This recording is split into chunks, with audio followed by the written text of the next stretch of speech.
So I take this wonderful opportunity to propose this welcome address today on this occasion.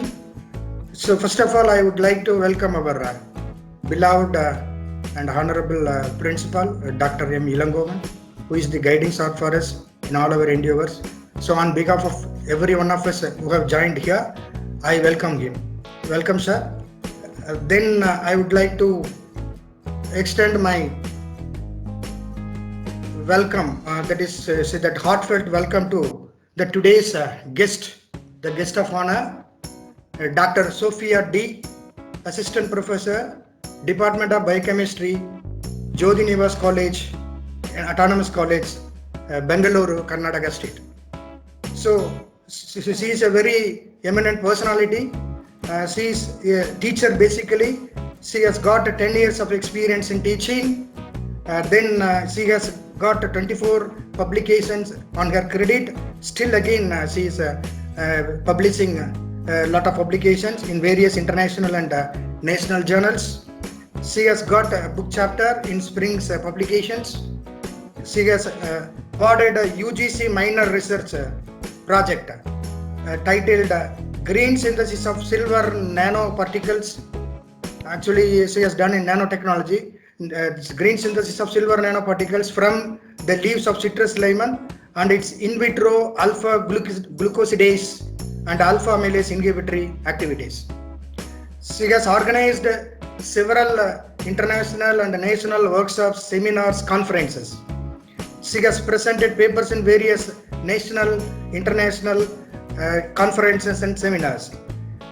Her area of interest: clinical biochemistry, food nutrition, of course, psychology.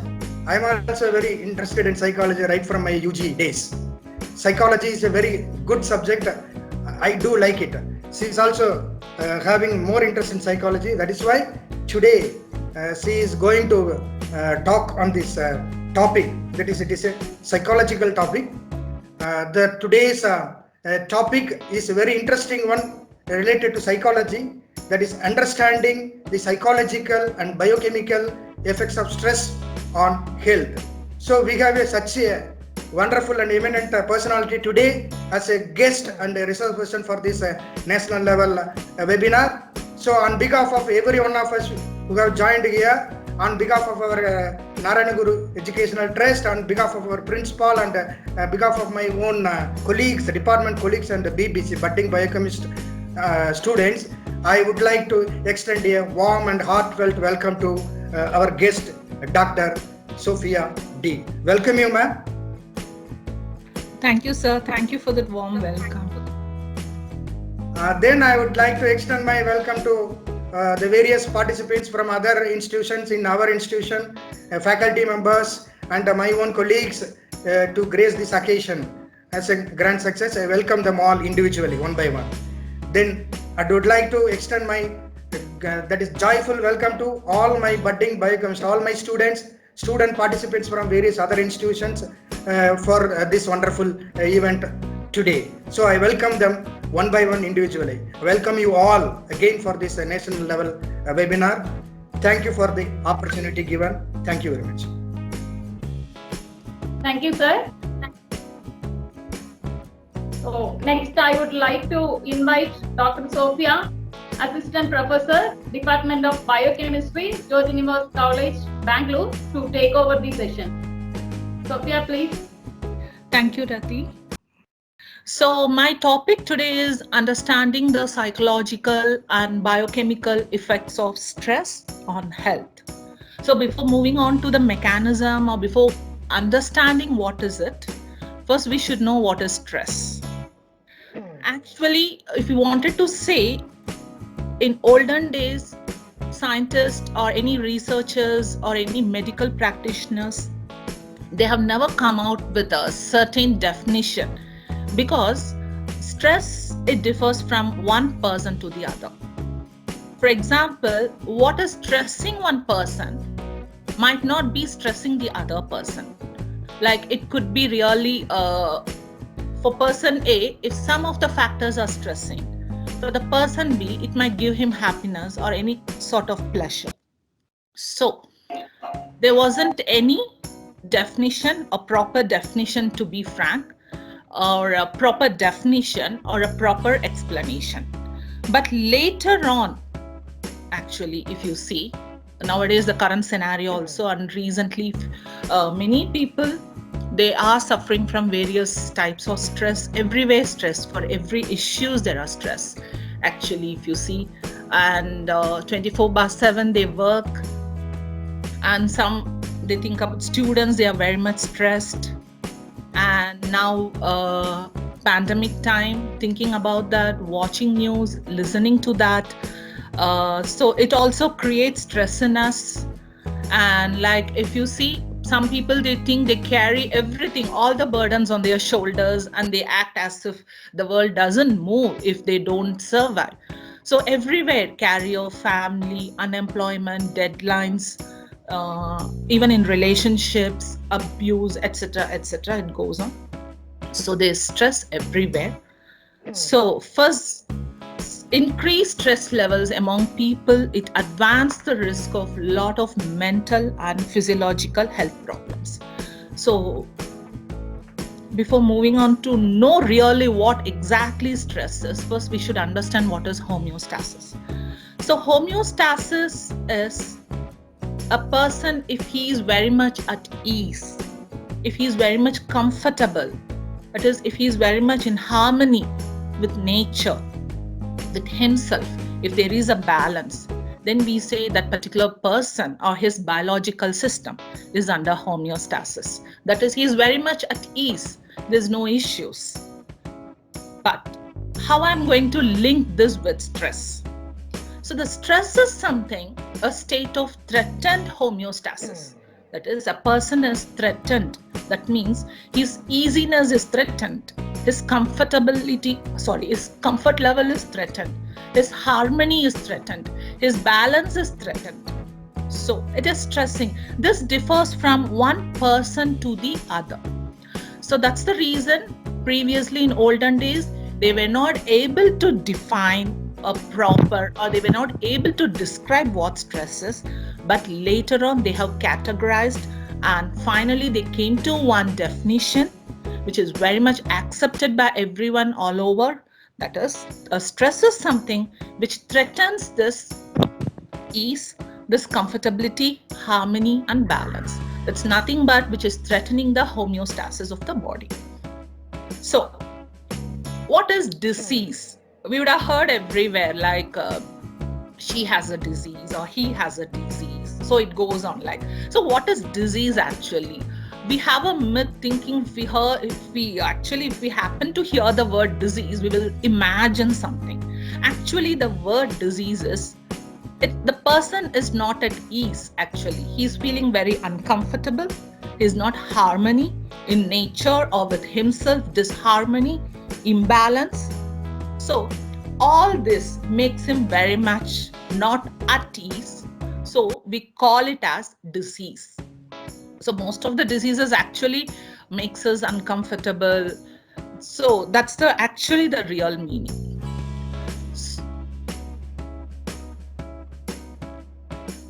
Okay. There are forces, there are factors which can threaten the homeostasis. So we call those factors as stressors. So the counteracting forces we put forth, a person when he is under stress, he wanted to overcome that stress, and he come across so many different things. For example, yoga, meditation, exercise, or taking antidepressant tablets, anything it could be of. So he's taking something to overcome the stress. We call that as the person. Actually, we call it as antidepressants, or any name, whatever you want, we can give. But actually, re-establishing the homeostasis, we call that as adaptive response. So, stress is something,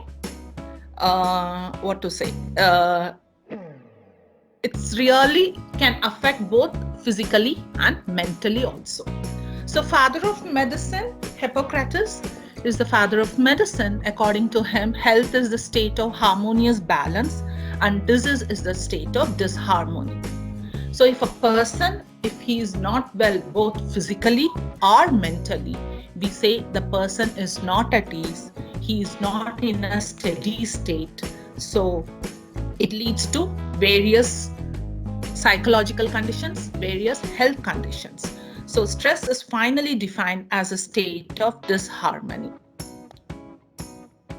There are various stresses, or there are various factors that can actually threaten the homeostasis of our body, or which can disturb our biological system. There are different stressors that we come across in our lifetime. So it differs from one person to the other, as I have said. So stressful life events, usually it could be because of some major onset of any stressful events that would have happened in our life, or because of any major medical illness, often that has been considered a severe life stressor. For example, they have found that 24% of the cancer patients, they are diagnosed with major depression. So because of depression, they could have ended up being a cancer patient, or they can actually aggravate their disease by thinking too much. So this is to and fro, actually. It's a bi-directional way. So we all know that our biological system, it's made up of 60 to 70% of water, but now like it's everywhere there is a stress. So this is like a clip art that I have shown. It's like human body is 20% water and 80% stress, and most of the disease conditions and most of the complications is because of stress at the current scenario. Where I told you now, just stresses, there are of different types. It differs from one person to the other, but a psychologist actually, by name Elliot and Easendorf, in the year 1982, they have categorized these stresses that threaten the harmony, that threaten the balance of a biological system into 5 different types. So one is acute time limited stresses. So before moving on to what's happening in our biological system, we should know exactly what is happening to us psychologically. That is very, very important. So to know about that in detail, they have categorized the stressors into 5 different types. So they call this as Elliot and Easendorf's taxonomy itself. Acute time limited stresses, the first one. Actually, it involves it's acute stress only for a time being. It could be for one day, or else, like for example, it's public speaking. When a person wants to speak publicly, just before the public speaking, like 1 hour before or 2 hours before, he might end up in stress. Once he has given the speech, he will overcome with that stress. So this is acute time limited stresses. The next one is brief naturalistic stresses, such as, if you see here, these all just momentary, like every time the bus, I have given you just for example, every time the bus is late, I'm late for my job. So as soon as I get my bus, and as soon as I sit in if I get a window seat, or at least if I get seat, actually, I'll be so happy. I'll forget about whatever stress I would have experienced just 10 minutes before or 15 minutes before. I will not even consider about that. So again, the stress comes the next day when I think, I have to catch bus. So this is something very much that happens in a brief time. That's it. It gets over. A teacher comes to a class, wants to give a surprise test. Only that particular moment, all the students will get a little bit of discomfort in them. They will not be at ease. Suddenly, when a teacher comes and say, you have to give the test, it will be considered for CAE or something like that. For that particular moment, for that brief time, they'll be under stress. So one is acute, one is brief, very much brief, only at that particular time. So both these things are not that harmful, and it is not going to create anything a major disruption in our biological system. Categories of stresses. One is the acute time limited stresses. The second one is very much brief in nature. So it just vanishes in a period of time once we overcome that or once we finish off the task. The third one is the stressful event sequences. So the person, when he is dealing with any major natural disaster, okay, so it gives rise to a series of related challenges. So that's one thing. So if a person is able to cope up that, then there's not an issue. But if a person is not able to overcome that, it might lead to a chronic stress. That is, it might haunt that particular person for a long period of time. That actually the person will not know whether or when the challenge will end, because they are very much stressed, they are very much sad, and again they'll be very much scared. What if something like this happens? And if there's any death or any loss of loved ones in future, again they will think, what if this happens again? So it's going to be there in their mind for a long period of time.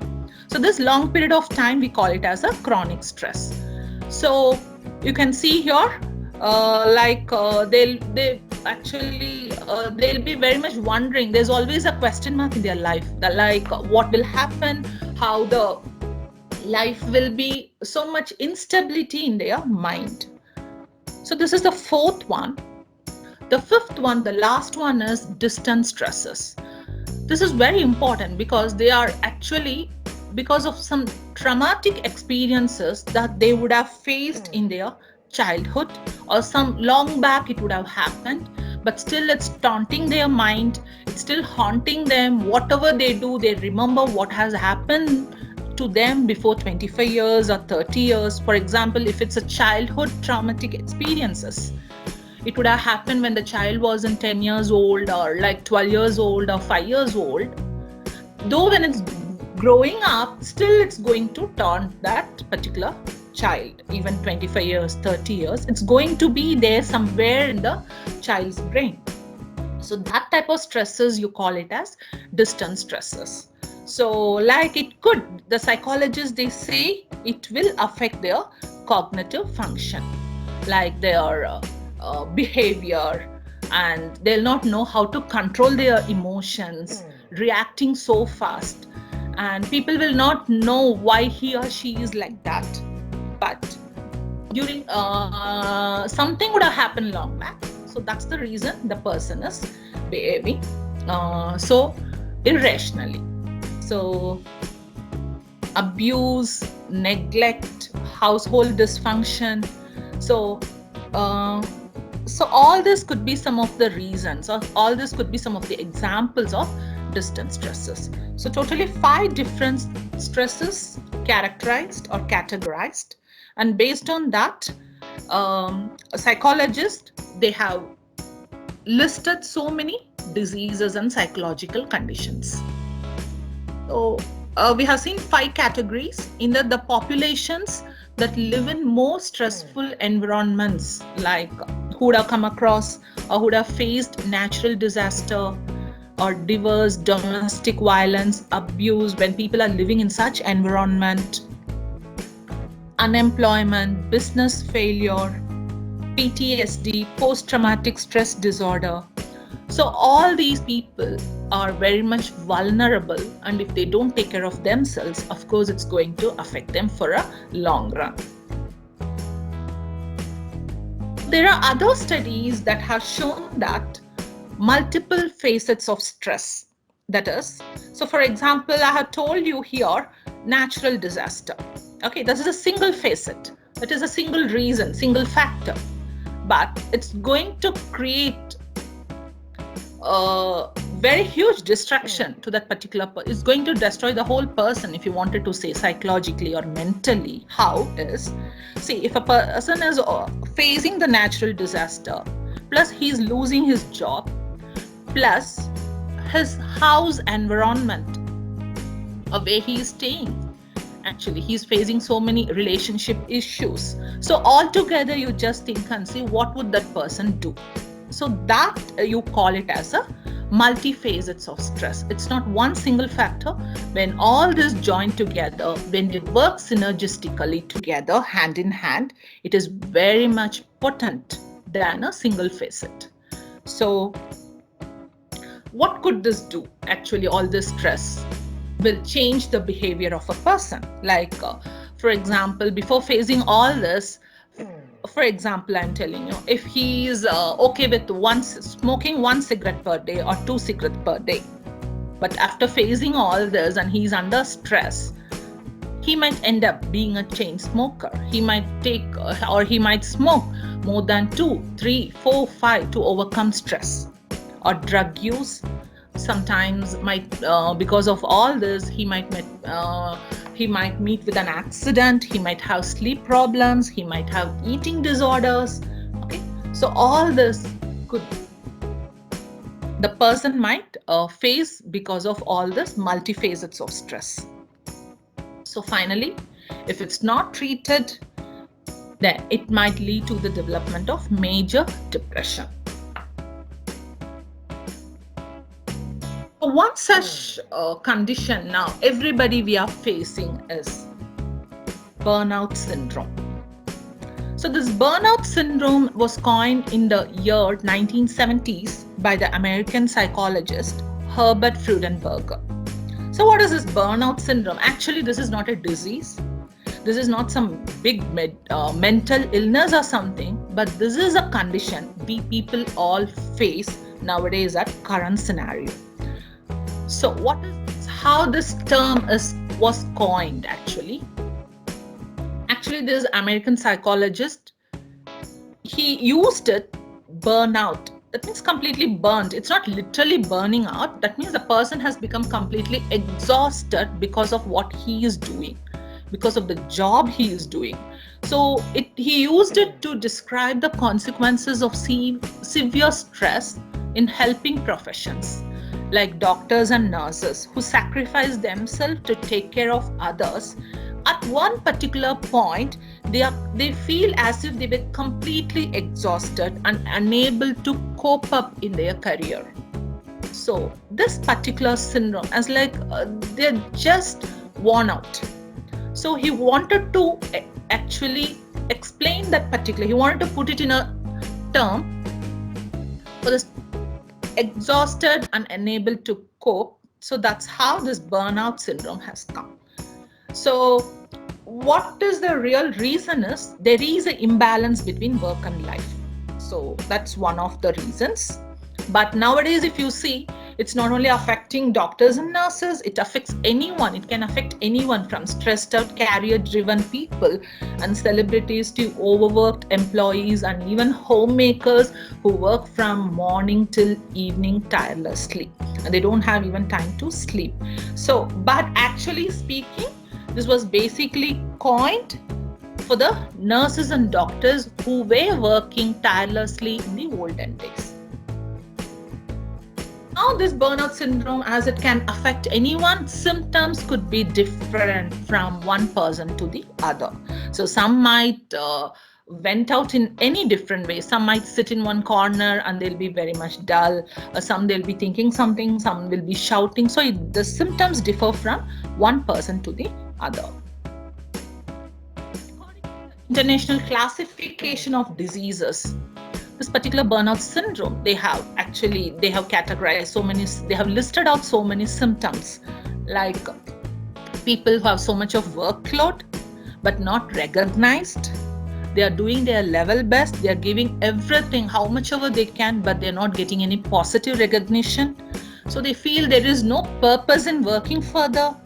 And even if they work, they are getting poor feedback because of the bossy nature of the employers. Or it could be because of genetic also. Sometimes they might think something is happening only for them or to them. Poor work-life balance and no one to mentor them or to guide them, to go and speak to, and no enough rest. So they have found all these as symptoms of burnout syndrome. So with this, they have actually, what would happen to the person actually because of all these symptoms?